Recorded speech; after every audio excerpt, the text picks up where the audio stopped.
ایک دوست نے آتے ہی ایک بات کی طرف توجہ دلائی ہے کہ حجاج کرام اللہ کے گھر میں جا رہے ہیں، ان کے لیے کوئی بات آپ کہہ دیں۔ تو میں ان کے لیے تو اتنا ہی کہہ سکتا ہوں کہ وہ ہم سب کو اپنی دعاؤں میں یاد رکھے، وہ ہمارے لیے وہاں سے دعاؤں کا تحفہ جمع کر کے لائیں، نبی رحمت علیہ السلام کی بارگاہ میں جائیں تو ہماری طرف سے بھی وہاں درود و سلام عرض کریں۔ باقی جہاں تک مجھے اللہ نے موقع دیا ہے یا میں اگر کسی کو کسی بات کی جانب توجہ دلاؤں گا تو میں اکثر حجاج کرام سے یہ عرض کیا کرتا ہوں، حج کرنے والوں سے، عمرہ کرنے والوں سے، حرمین شریفین کی حاضری دینے والوں سے، کہ جب بیت اللہ شریف کا حج کرنے جاؤ یا حضور کی علیہ السلام کی بارگاہ میں حاضری دینے جاؤ تو دو چیزیں گھر چھوڑ کے جاؤ اور دو چیزیں ساتھ لے کے جاؤ، اپنا غصہ اور آرام طلبی کا مزاج، یہ گھر چھوڑ کے جاؤ۔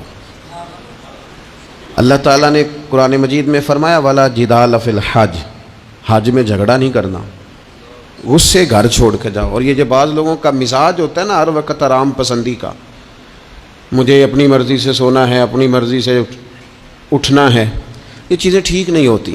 اور پھر میں نے دیکھا ہے، آپ ان لوگوں کو دیکھیں نا جو یہاں سے پہلے کراچی جاتے تھے، پھر وہاں سے بحری جہاز کا سفر کرتے تھے، ہفتے ڈیڑھ میں وہ وہاں پہنچتے تھے۔ اب تو حاجی کے کپڑوں کی استری خراب نہیں ہوتی تو مکہ آ بھی جاتا ہے، بیت اللہ شریف کی زیارت نصیب ہو جاتی ہے، لیکن پریشانی پتہ نہیں کس بات کی ہے، اتنے ڈسٹرب کیوں رہتے ہیں۔ تو آرام کا مزاج اور غصہ، یہ دو چیزیں گھر چھوڑ کے جانی ہے، اور ساتھ کیا لے کے جانا ہے؟ ذوق شوق کو لے کے جانا ہے، ادب اور احترام کو لے کے جانا ہے۔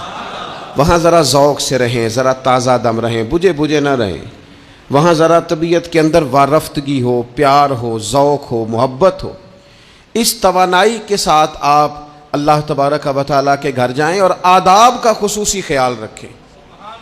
ادب پہلا کرینہ ہے محبت کے کرینوں میں۔ اللہ کا گھر ہو یا نبی پاک علیہ السلام کا روضہ نور ہو، ہر جگہ ادب کو ملحوظ خاطر رکھیں۔ اقبال کہتے ہیں کہ ادب کا ہیست زیر آسماں از عرش نازک تر، نفس گم کر دمی آیت جنید و با یزیدی جا۔ کہتے ہیں جو حضور کا روضہ ہے یہ عرش کے نیچے اتنی نازک جگہ ہے کہ جہاں جنید بغدادی اور بایزید بسطامی جیسے لوگ بھی اپنی سانسیں بند کر کے حاضری دیتے ہیں۔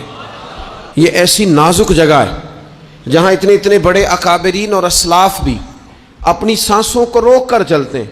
تو عزیز، ادب سے، احترام سے، اے پائے نظر ہوش میں آ، یہ کوہ نبی ہے، آنکھوں سے بھی چلنا یہاں بے ادبی ہے۔ تو یہ دو چیزیں چھوڑ جائیں، دو چیزیں ساتھ لے جائیں۔ اللہ تعالیٰ اس سال حج پہ جانے والے ہر شخص کو قبولیت والا حج عطا فرمائے۔